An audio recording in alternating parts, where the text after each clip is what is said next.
87 கேள்வி இருக்கா? 90 90 93 அடுத்த கேள்வி 94 95 95 96 96 பணம் கட்டணும் 1,15,000 1,16,000 1,20,000 ரூபாய். கேள்வி இருக்கா? 1,20,000 வருதா? 1,30,000 1,31 1,35 நாங்க கட்டதே கிடையாதுங்க. 1,35,000 ரூபாய். காசு இருக்கா? காசு இருக்கா?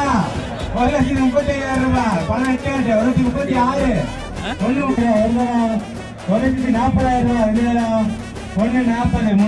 2.5 லட்சம் ரூபாய்க்கு மேல காசு கொடுத்து வாங்குறதுக்கு பதிலா 1.5 லட்சம் ரூபாய்க்கு வாங்கிடலாமே அப்படின்னு ஹிமாலயாஸ் பைக்குக்காக போலீஸ் ஏலத்துல போட்டி போட்டிருக்காங்க பொதுமக்கள். 1000ல ஆரம்பிச்ச இந்த ஏலம் லட்சத்துல போய் முடிஞ்சிருக்கு. போலீசாரால பறிமுதல் செய்யப்பட்ட வாகனங்கள் ஏலத்துல விடப்பட்டப்போ பொதுமக்கள் ஆர்வத்தோட போட்டி போட்டு ஏலத்தில் எடுத்திருக்காங்க.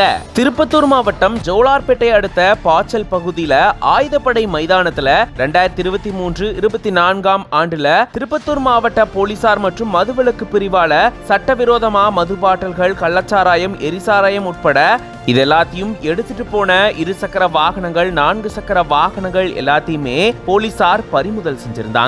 பறிமுதல் செய்யப்பட்ட வாகனங்கள் ஏலத்துல விடப்பட்டிருந்திருக்கு.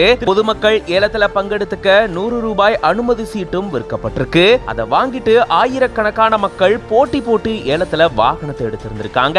அப்பதான் ஹிமாலயாஸ் பைக்குக்கு கடும் போட்டி நிலவி இருந்திருக்கு. 1000ல ஆரம்பிச்சு லட்சத்தை தாண்டி போயிட்டு இருக்கும் போது ஏலம் விட்டவரு, எங்க காசு இருக்கா இல்லையா, நீங்க பாட்டுக்கு சொல்லிட்டு இருக்கீங்களே அப்படின்னு பயங்கரமா காமெடி எல்லாம் பண்ணிருந்திருக்காங்க. அந்த அளவுக்கு அந்த இடமே பயங்கர போட்டி களமா மாறி இருக்கு அப்படின்னு தான் சொல்லணும். பொதுவா இந்த பைக்கினுடைய விலை 2.5 இருந்து 3 லட்சம் ரூபாய்க்கு மேல அப்படின்னு சொல்லப்படுது. அதன் காரணமா தான் இதுக்கு பயங்கர போட்டி நிலவி இருந்திருக்கு. இந்த நிலையில இறுதியா 1,40,000 ரூபாய்க்கு ஒருத்தர் இதை ஏலத்தில் எடுத்திருந்திருக்காங்க. இதை பத்தி நீங்க என்ன நினைக்கிறீங்க அப்படின்றத கமெண்ட்ஸ்ல சொல்லுங்க. மேலும் பல செய்திகளுக்கு பிஹைண்ட் ரூட்ஸ் பேஜை ஃபாலோ பண்ணிக்கோங்க.